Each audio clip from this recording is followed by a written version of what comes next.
Sing Ila Haidala Isis, Kalgajad Hinu Dihad Kilgakayan. I'm Erin Brillon, and I'm from the Haida and Cree Nations. Together with my husband, Andy Everson, we have dedicated ourselves to the revitalization and preservation of our cultures. But as each month passes, our communities along the coast lose precious elders. Every time an Indigenous elder passes, gone with them is a lifetime of wisdom that is lost to the coming generations. The Next Ancestors podcast features Indigenous elders and cultural knowledge keepers who have amassed a wealth of knowledge to share with us all. Indigenous wisdom is needed now more than ever to help us navigate in these uncertain times. And through this podcast series, each episode will serve to preserve this valuable wisdom to share with the world before it's too late. Today we're here with Chief Wedlidi Speck, and we've had a long-standing relationship. You were actually one of the first people that I met when I moved to the Valley, and it was great to meet somebody cultural, because that's what I was really looking forward to moving here. This was 23 years ago now. And then we got the pleasure to work together for several years at the Friendship Center and did a lot of good work there together. So I'm happy to have you here. Do you want to give your introduction? My name is Wedlidi Speck. I Kukwakyak, and I'm also Nuchanoth and North Vancouver and Coast Salish. According to the old lady Mary Clifton, we were Shotlut, and the 16 tribes of the North Vancouver and Coast Salish were known as Shotlut. And so that has changed in modern times. People commonly refer to that as Comox. Happy to be connected to those cultural tribes. Learned lots about our family through that, and who we're related to. So when I introduce my name, I'm introducing also my family connections. So you have chieftainships from both the Kwakwaka'wakw and from the Coast Salish side. Yes. Yeah, and I have a title amongst the Nuchanoth as well. Akwadid in Nuchanoth is eagle. Hist Akwadid is my name, and it has to do with I sit in a tree waiting for my guests to feast, come to a feast. Nice. Yeah, and that clan that I have connection to there is Na'itsap Lalamlath, and the ancestors Na'itsap. And so it means people of that ancestor. And so I received that name probably in about 1980. And the cultural connections here are to the Aiksan, the people of the sun, but in particular the Namima called Katemut. And we're a killer whale family. And we also will say that I'm the head of that right now. Yeah. So who were some of your cultural teachers as you were growing up, and what are some of the teachings that they passed on to you? I would say my grandmother, her name was Adawis. Her traditional name was Klilinook, and she was known as Lucy Hanyus. And in the end, she married my step-grandfather, Harry Brown, so she was Lucy Brown. But she did a lot. I lived with her in her basement for a while, and she would tell me about our family connections and the crests we had the rights to use. And she was the one that actually named me Wedlidi. Wedlidi comes from a clan that her mother comes from, and it's called the Mamanilligum, the real Mamanilligum people. She also told me that it comes from a thunderbird, and that thunderbird was actually Wedlicum. It's the real Wedlidi kind of thing. So she did lots, she was really big on teaching me about family connections. That was really important. And she introduced me to this concept that if you were, both your parents were from the Mamanilligum, you are called the true Mamanilligum. Then I said also outside the family, the first person that I connected with was the late Chief Bill Scow. I was building a house in Alert Bay, and I was up early one morning, and there was a knock on the door. And they opened the door, and there's the old chief standing outside with my uncle Godfrey Speck. Godfrey was the one that drove him up to visit me. And he said his first words, he says, your grandfather's name was Uji Stalis, and now invite me in and make me tea. And that began a really long relationship with the old man. And he taught me many things about our culture and how important it was to have a type of leadership that was, that he understood and knew. That was really wonderful. But it taught me to say that don't wait. If you are going to be a mentor, knock on somebody's door. Reach out to them. Yeah, take that initiative. And that really touched me. Then the second person that I learned a lot from was Katie Adams, a Bumble. And Katie was from the Henderson family. and she taught me concepts. And one of them was a wheatinocula. And never heard that word before that day. And she said, she went like this. She put her hands up and said, one with heaven, the air, the land, and the sea, and everything in it. Is exactly how she said it to me. And what's the word again? A wheatinocula. A wheatinocula. Yeah, and it means it's so precious. It changed the way I thought about the world in an instant, you know? And just I learned so much from her around those ideas. And because she really talked about, don't be afraid to listen to what you don't understand. You know, it'll teach you in the end. It's like when we do things and coincidences happen. They're not coincidences. Yeah, exactly. Ancestors are coming, yeah.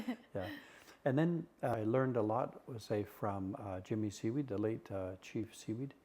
And what he was really good with me about is he had Cecil Dawson draw a cultural mural, the village of the Mamanilka people, exactly as he described it to Cecil. And Cecil did a good job with that. Then the old man would sit with me and he would teach me who owned what house, what clan, like what Namima they came from, who the chiefs were, what their crests were. So I was busy with my notebook doing that, and that was one of the most profound experiences. And he said that there was always a story of when people would come together. We went from a culture of ancestor, a culture of Namima, to a culture of Ninamima, like numbers of Namima. And so he said that people would say to each other, we should go and invite them to come over and we form a tribe.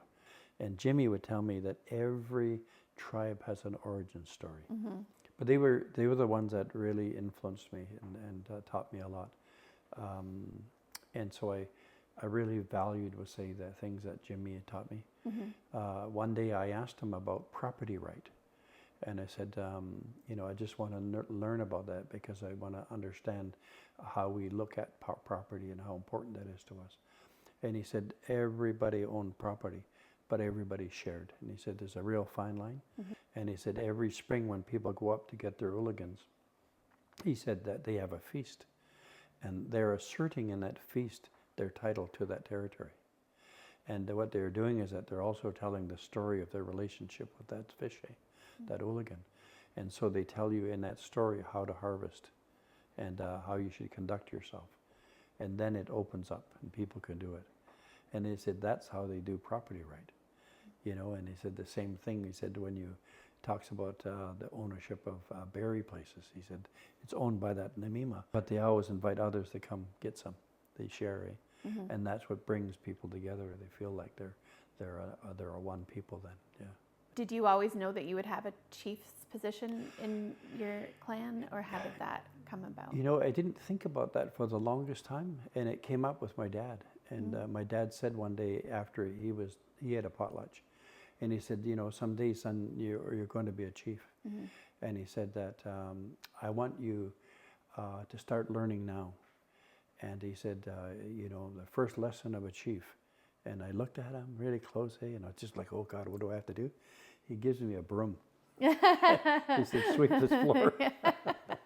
But there was some really good teachings in that, right? The humility, you know, servitude. He said, let your people know that you're not afraid of working. You're not afraid of doing the work that has to be done, right? Cleaning up after yourself. Yeah, exactly. But there was lots of things, like he said, you know, like he always say that when people are saying stuff to you, he said, don't respond.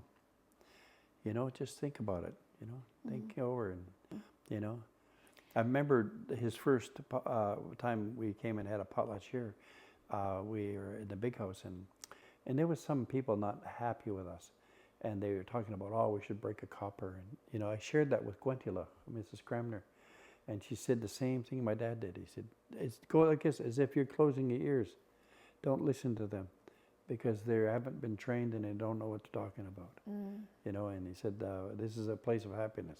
Not long ago, I heard this beautiful elder, Thomas, from the Salish people down south, and she calls it flying talk. Yeah, and she said that when you get gossip and these kind of mean words going by, he said the moment you grab onto it, it becomes yours. You know, and he said that will pull your energy down. For people who don't understand the difference between hereditary chiefs and hereditary leadership, as opposed to elected chiefs and elected councils and their leadership, can you describe and distinguish between those two for people who don't really understand it? Yeah, I can. And it's important, and I'll start with the cultural side. Is that when our ancestors came down, took their costumes off and became human, they put a house up and they put a crest on the house, and they named the land around them. And the important part of that is that the people then would understand identity, and then they had ceremony so they understand culture, and they were given a responsibility so they understand responsibility, and so they learned to work together. So when they talk about Namima, people of one kind, it's really one kind with each other, one kind with the ancestry, one kind with the universe. It's bigger. And the same connected origin. Same the connected. Same origin story. Yeah, and the same origin story. And we embrace that everybody who we're related to, right? And so what happens is that the ancestor was the first chief, right? And he's the first leader, And we say hereditary because of the succession was to his son, because the very first chiefs were eagle chiefs, that it would go to the daughter or the son. Oh. It was for the firstborn. And so that, like my grandmother, Lucy, I'm talking about, was an eagle chief. And so she was the firstborn. That leader was known as the eagle, and they called it that way because the eagle was the first to feast when the salmon returned, was the one that flew the highest, could see things, the big picture of life, and so forth. It was wise, just spiritual. And they were really focused on the well-being of the community. When you see a totem pole, like a pole with an eagle and a copper on it, you see that that's the chief, symbol of the chief that has the ability to see what the people need, right? And so as in the clause is the property of the Namima and how the person will manage that. That copper, when it's on the pole, is also symbol of territory. It's symbol of everything that the Namima owns. When as time goes on, we had the culture of the ancestor, culture of the Namima, and the culture of the tribe, and then the culture of the confederacy of tribes. So our people evolved over time, and that they would practice this way of giving away property. And that's when we had a clan chief emerge. So now we had to deal with the eagle chief. And so the eagle chief system stayed the same, but it was a feasting system, because that's part of the origin of our people. And then we'll say the clan chief, which is the potlatch, had a different name and different focus, right? And two would never meet, right, like that. In 1873, I think it was the meth keepers of the Fort Rupert tribes, the Quagils, they talked about what shouldn't change, and all of them were in alignment that eagle chiefs' names never changed. They were the ones from the beginning of time, Right. because they were the chiefs from the beginning of time. So now we had two chief systems, but it really gave importance to the eagles who were spiritual and looked at the well-being of the family, the community, and that was really good, right? And then we also, though, when you had the business of the territory, of resources and stuff, and how to deal with that, the clan chiefs, that was their focus. We start looking at, say, the colonizing people who came here. They did everything in their power to steal our land. 1763, we understand that time period of saying that, they really own their land, so you have to make treaties. So they recognized that title existed with us. And so out of that, they created the Indian Act, so in order to begin to look at how they were going to manage the affairs, right? And so what ended up happening is that the Indian Act, it was the colonials' application of assimilation strategies. And so what they did is that they began to say that, look, you hereditary chiefs, you've got to vote a leader. And so they did, and oftentimes they voted the hereditary chief, and they said, no, that's not what we want you to do. You have to start over. An example will be in the Numgis, where the first person that they elected as the chief counselor was Joe Harris, who was the hereditary chief. And then we'll say when it was disbanded, the very first non-head Namima chief to be put in that seat was my great-grandfather, Stephen Cook. So that was 1919. So even though they were all hereditary and culturally kind of based, it was moving toward was a larger system, and that was going to be now the community could vote them in, and so the community for the first time ever had to choose a leader that was supportive of the trend of assimilation, right? The Indian Act chiefs, the elected chief and council, are individuals, say, who have to comply with, say, to the rules of the act. Right. They no longer had to comply to the rules of tradition. Right. Right. And so when we look at the difference between them, your husband and his family and my family, myself, I have to pay attention to the stories of my ancestry. I have to pay attention to where the ancestor came down and the territories that he claimed as his own. That's where our business is. Yeah. Our business isn't in other people's territory. And there's a difference between the elected chiefs and councils is that there's one person, one vote, one person, one voice, things like that. So it begins to, you begin to separate from the idea of Namima, the idea of doing this as a one people, and it becomes just one person. So one people and one person is radically different in the view. And so it causes complications, right? Yeah. In the cultural system, we have things like hereditary chiefs, matriarchs, nobility, and common folk. Those people run the affairs of our community. Each have a role and responsibility historically. And they would do it in a way that it was about the community. There was always responsibilities for those who had names and went into a winter ceremony. If you didn't have a name, you couldn't go in a big house, period. So if you had your name, it just meant that you were initiated. So when you were initiated, you understood the metaphor. You understood the spiritual domain and, the way of being things. And then we'll say you could participate. They'll say, even some of the old traditional people in modern times, why is that young child dancing? That child is not initiated yet. And so they still follow the old ways. Yeah. It seems to me like there's several generations where the hereditary leaders lost some of their authority, but it seems like a growing movement that the hereditary leaders are now taking back that authority, especially when it comes to protecting their land and things like that. So one of the groups that you help run with June Johnson is actually helping to train the up-and-coming chiefs so that they become good leaders. So what are some of the things that you do to teach them to become good leaders? Yeah, I was invited, to meet with, I was about 22 young hereditary chiefs. And so we met, and I first listened to what things that they wanted to learn, and it was everything, right? So they wanted to learn their stories or how to speak the language or different kinds of things. So it was a real nice shopping list of things. And I started thinking about how I was indoctrinated. And I said, that would be a good way. And so what I went in and I said, I want to start this way with you. And I said, it's really about how we think and how we feel about things. And I said, so one of the things I talked about is the triune brain. I do this triune brain model. And it's like the left hemisphere is right and left, right? And there's the reptilian brain, the old ancient brain. And so I talk about, we'll say that one side is very logical, very analytical, very competitive, and very dualistic. The other side is like a kaleidoscope. The colors and metaphors and relationships are all woven and tied to each other. It's like a basket, right?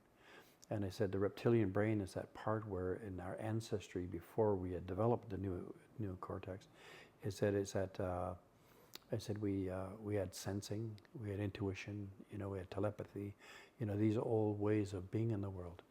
And I said, so what ends up happening, I said, is that we now don't follow that way. We're being trained and we go to school, we're indoctrinated into left brain, period. And I said, so what I want to say to you guys, I said, I'm already hearing in the way that you talk to one another, one thing is better than the other. I said, that's not relational. I said, I often hear that something is stupid, or dumb.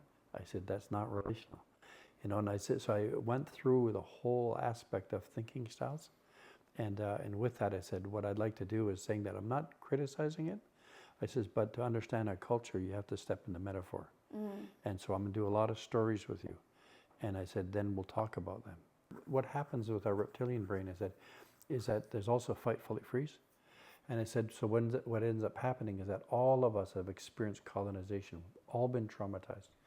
And I said, so what ends up happening is that memory is stored in our childhood, or as a toddler, as an adolescent, as a young adult, as an adult. We're experiencing it all the time.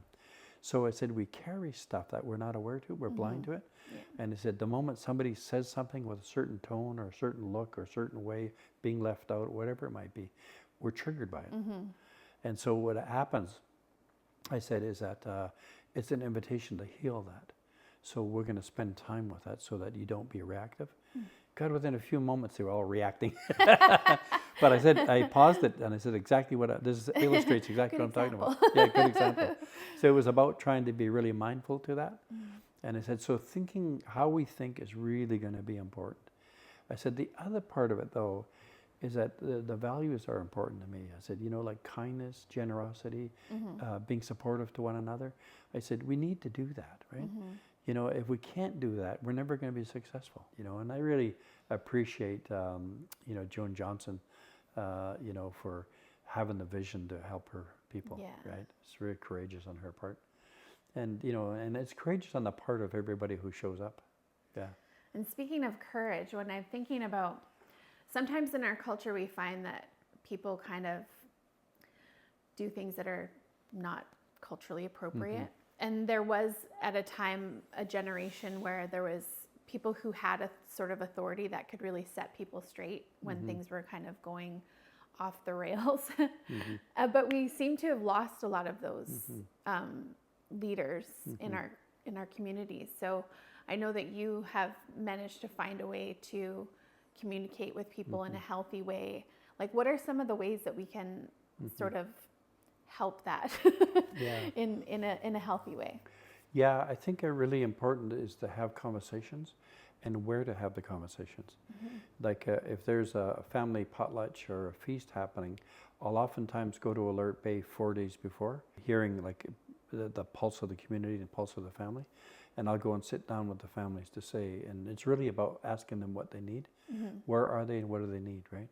I went to meet with a young chief, and he wasn't a very truthful person.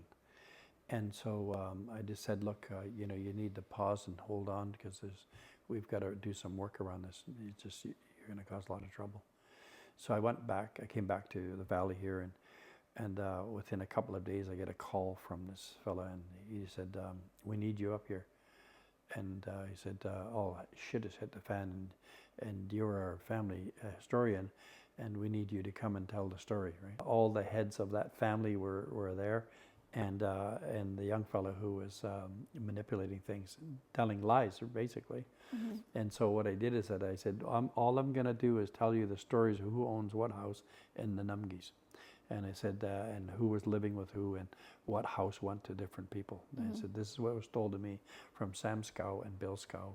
What your claims to this title that you're going for, I said, doesn't exist, right? And I said, because it's all, the work has been done and it's gone to other people, right? And so I said, but if you have to go forward with that, you're going to have to deal with the consequence of it, right? And then he changed the subject, this young fellow, and he said, well, I had this dream, and this is what he told us a story of him. I said, is it a dream or a vision? I said, quite a difference, right? So did you prepare yourself and you go on a vision quest? Oh, no. So you had the thought. Yeah. I said, well, you better talk to these chiefs, because I don't think that's... Yeah. So anyways, he went ahead despite that.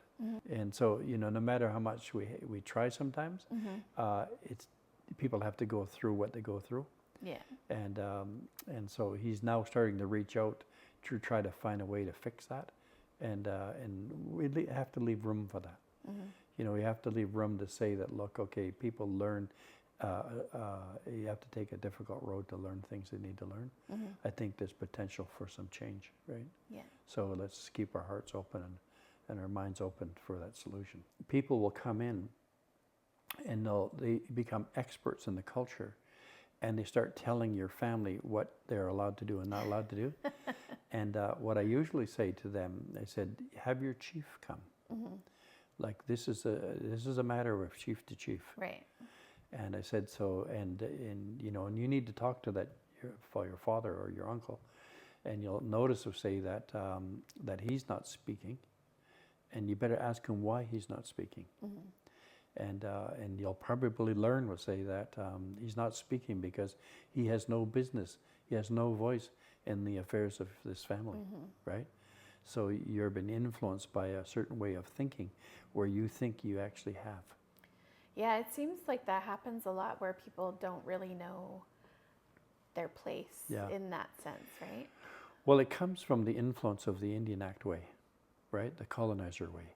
Is that one person, one voice, entitlement to speak to everything that's going on in the village, right? Yeah. And so what ends up happening is that's when it's applied to the Namima system, that and they don't even belong to the Namima, they think they have the right to make comment on your business. It's just they don't know their place. Right. Yeah, and when they don't know their place, well, they're not being cultural, right? Yeah. And so that's a real problem. And I think being kind with it is another thing. I had a lady, I was doing a feast, and she came in and berated me and said things in front of my family and guests, right? It was in the back room. And so I just acknowledged her by just facial acknowledgement, and she left. I didn't speak to her because it's not my job to do that. Yeah. I'll talk to her chief. Right? Yeah. And you know, and just to say that you better train your people better. You know. So yeah, we need people to be able to step into that, but do it really strategically and carefully.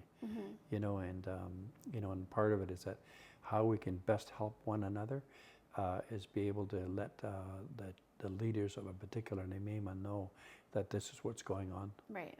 And let them deal with it. Yeah, let them deal with it. Yeah. But not be afraid to approach them about it, right?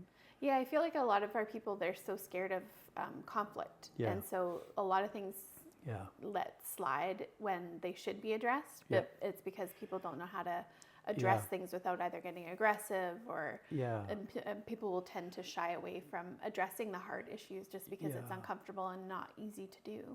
Yeah, and I think if they, you know, how families can really help themselves, and if they want our help to help, so they can help themselves, you know, is to reach out, you know, to say that how do you guys deal with conflict, you know, and this is how we do it internally. Yeah. So something I'd like to hear your thoughts on is something that I grapple with a lot, and like we do a lot of work to preserve the culture and even revitalize parts of the culture that have kind of fallen by the wayside, but we also come from cultures that were always evolving. Are there certain parts of the culture that you think really need to stay fixed and not evolve? Well, I think that the really important part is that our values are really important, you know, and some of the belief systems. But I've also really supported the idea that as we change, how we express our value changes, but we still hold the beauty of that value, you know, like truth telling, right. You know, like to be honest, right? Or to Bogwins, you know, to visit. You know, we need to know or say that we're going to create relationships, we're going to develop the relationships, we're going to nurture the relationships, and we're going to celebrate the relationships. So we don't do that. Yeah. Right? And I think we need to do more of that. Yeah. Yeah, we need to know how we feel about each other. Right. Yeah, and take time to do that. So when we look at the idea of continuing our culture, there's lots of ways to tell old stories in a new way so young people can hear it, right? And they can find themselves in it. And that part's important. I feel that that your family and the way that you're teaching people through art is what I mean by that. Is that there's lots of ways to teach, but we need to have a pathway opened up where they learn about tradition. Yeah. So we end up living biculturally, and there's a fluidity there where you go back and forth. You know, or we look at ways of retelling our ancient stories, so that they pull us into that mythic understanding and mythic way of seeing the world. You know, and now been transported to the ancestor world. All our people were supernatural. They lived in the Nawala. And then our people took their costumes off. And the old people, they said that when they took their costumes off, they became, they call it bacchus, ordinary. And they said that ordinary wasn't the place they wanted to be, right? And so to get back to the world, they had to go duxus. They had to go and see beyond the literal. They had to be clairvoyant. So that spoke to the idea that we at one time lost our ability to see the spirit world. And so when you did that, you gained knowledge, and you were noged, right? You had wisdom. And then we'll say you went from a place, if you stayed with it, nogegalith. Nogegalith means that you are now the master of the knowledge. And you can just go into Nawalach at any time, right? And so, so first off, you are aware that most people live in Bacchus, in the ordinary. So how do we bring them past the literal? We do it through metaphor. We do it through our art, you know. And then we'll say we let them sit with the wisdom, but I got to work with them. And then we bring them to this place where they can be self-reliant, and they can go into the Nawalach at any time, and we can gain the wisdom of our ancestors, right?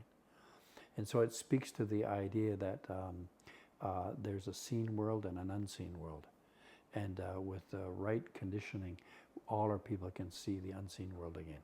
And I think if we as practitioners of culture look at what our kids need, what are the things that we hope that they can put in their toolkit in order for them to survive, to be able to walk with knowledge in a most humble way, to grow that and deepen it, and then become the person they want to become.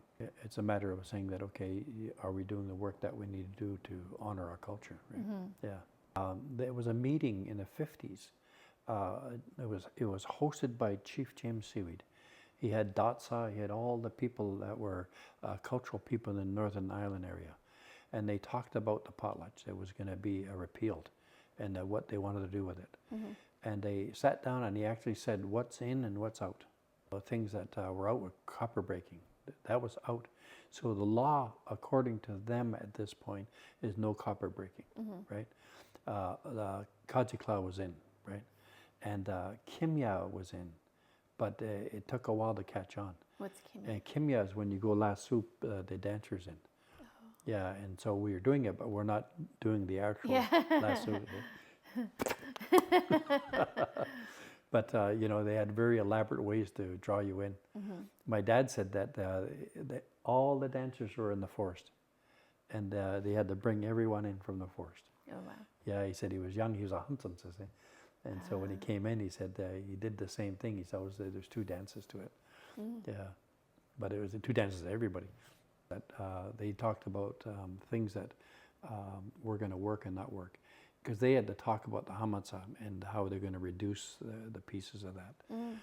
Some of the old hamatsas have said to me that they would do a dance, and a lot of the evenings they're talking about the mythology connected to it. Yeah, and that's where the teaching came in, right? Right. And that's where some of the training. And so nowadays is that we use time differently, and we've got to get our dances done, you know, bang, bang, bang.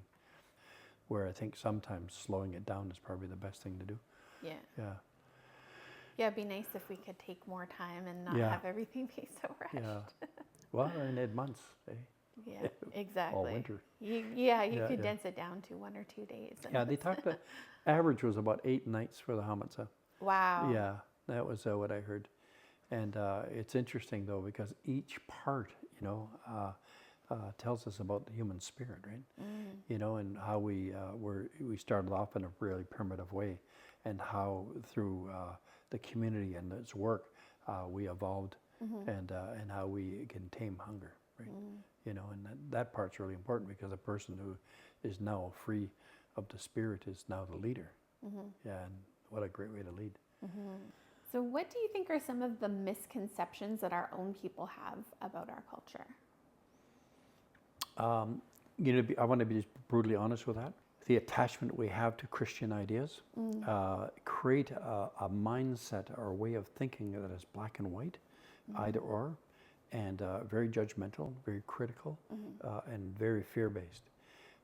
We have family members who still won't attend a feast or a potlatch, right? Yes, so do I. But I also would say, though, what happens is that they look at culture as almost evil. Yes.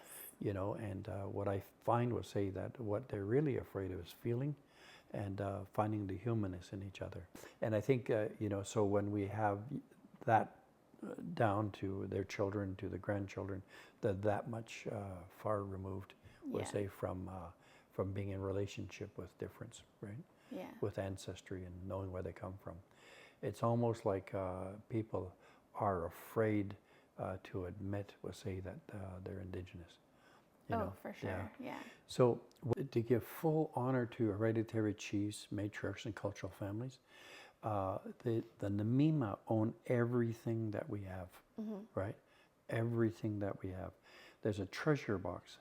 When the leadership of the family talk and they're going to open it up and they say, we're going to have a ceremony now.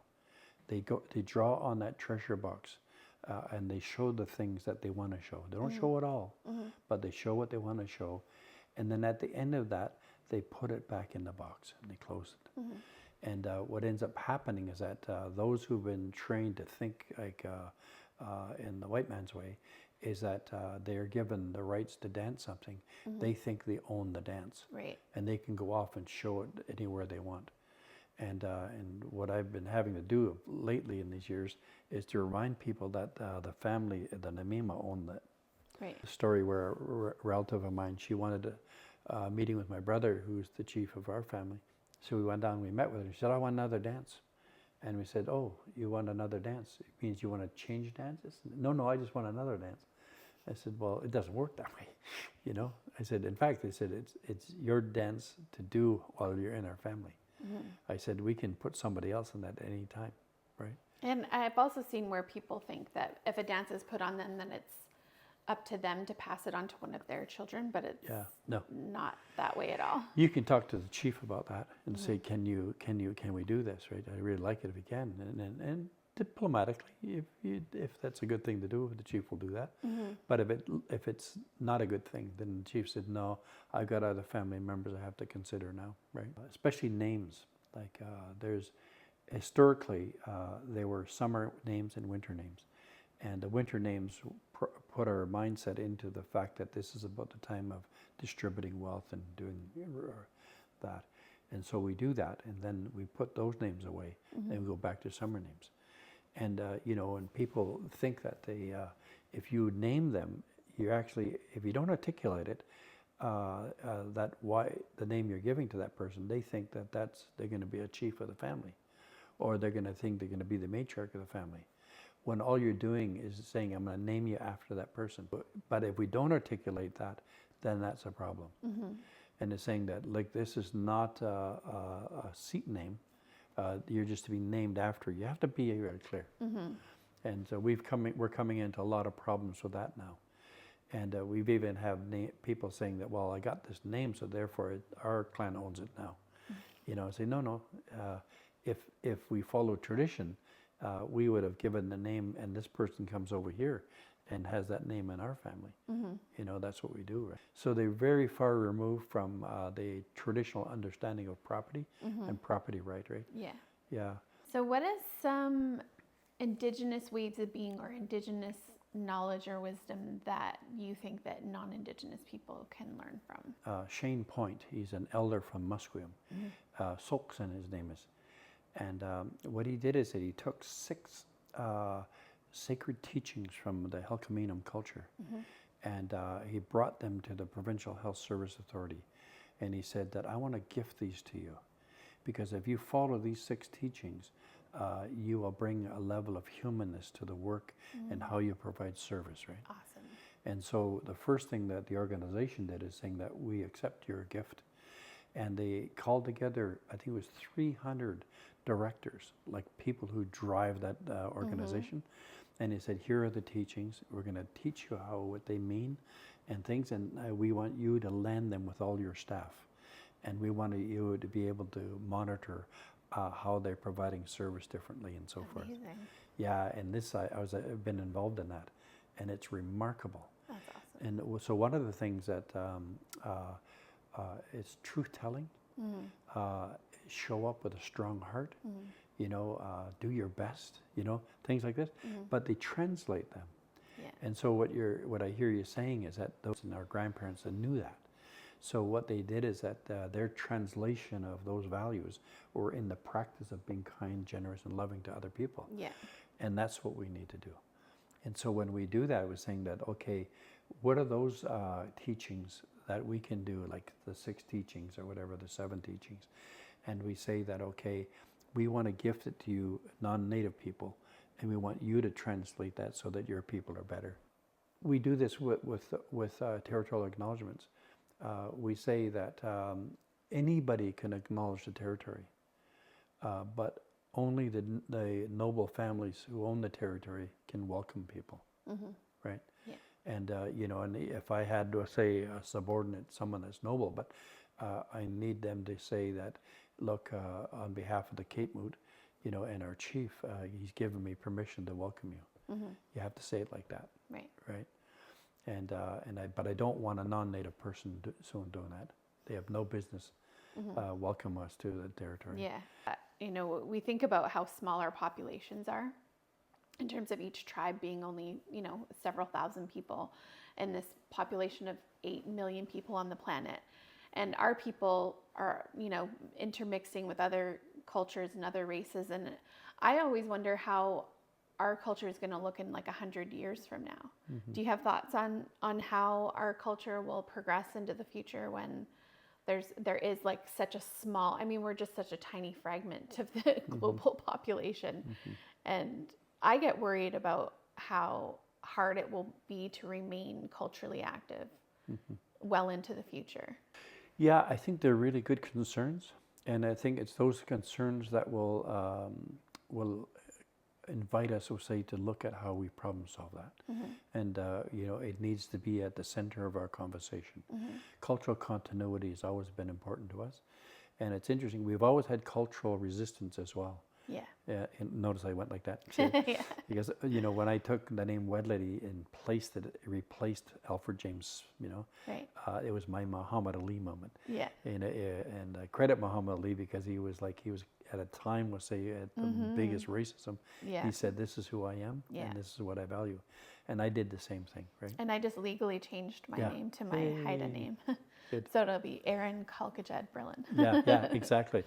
Yeah, and mixed name's good. I thought about that. And, so what happens for me is that when I say, I have friends who will say, like, my traditional name is, and my name is, and I'm going like, my traditional name is Wedlidi, and my name is Wedlidi. But I think in terms of finding ways to address cultural continuity is really important. Like, by doing the name change is a really good thing. Yeah. But also I think in terms of just like being innovative and creative, like we do Zoom now, right? Yeah. Like we're modern times, but we are modern people too. Yeah, And, I'm just in this last week, and the Haida Nation was doing all their political meetings, and I was able to tune in and vote and everything online. That was the first time I was able to vote and watch everything that's going down in my home community. And I'm like, oh my gosh, I feel so connected. It's so great. Yeah, and so I think it also, holding the tradition is recognizing that culturally we can be members of several different groups, right? We have names in a group, you're a member of that. Kind of leads me into the last question that I have, and it's around the younger generations and them participating and being involved in culture. What would you say to the younger generation in terms of what the value is in investing in participating in the culture? Well, I think as some of the young people who are so proud, and one of our young relatives in Victoria was criticized by a racist white man, and the guy tried to silence his voice, and all he was doing is celebrating a song. And I think is to never lose your voice, and despite, we'll say, the challenges of dominant society to still erase us, stay strong to that. Tlatwaya since Gaialas, strength from our ancestry, is never lose sight of where that power comes from. And also we'll say, but be kind, be humble. Like we're at a time now, we'll say, where Andy's family, my family, and several families like Kelvin Hunt's family, where we're about cultural revival and restoration, repair. And so we're bringing it. The next generations following us won't have to do that as much because the pathway is clear, because it'll go back to where our ancestors left off, you know. You know, it's like looking at some of the old masks. It's like, wow, what a place they were in. You know, they understood. Right? And that's what we want here. We want to be refine what we've accomplished. Yeah. Because, you know, there wasn't that long ago, say when I was younger, there was no young people involved. Right. You know, and it was through our work with the Quagga District Council that we brought 5 to 7 kids from every village down to here, into the big house. And we spent the day storytelling, dancing, and just telling what was important. Yeah. So you see more younger people being involved in culture now than when you were younger? Absolutely. Yeah. And I still feel like there's still so many people who like the idea of being in culture, but they don't really take the time. Yeah. So I'm like, how do we engage more people that, and so my thing is like, I'm always trying to, you know, bring people in and get people involved and, you know, I find that still a struggle. Because we're a traumatized culture. And so what we're doing is helping them know the stories. So my one thing is to teach them their origin story. Right. So another person will maybe teach them some language or another, you know, and that could come but through a blog or some teaching method. And if they go in and they learn 10 words, God, that's amazing. Yeah. Right?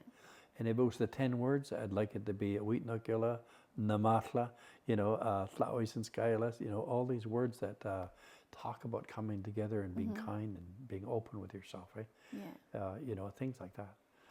Yeah. It's so much easier in this day and age to find ways to connect too, because I think of my daughter who's learning Haida online, and she's taking the classes with people from all over the province, and it's amazing that the access to that. I mean, I didn't have that when I was growing up, so it's great that there's all these ways to reconnect.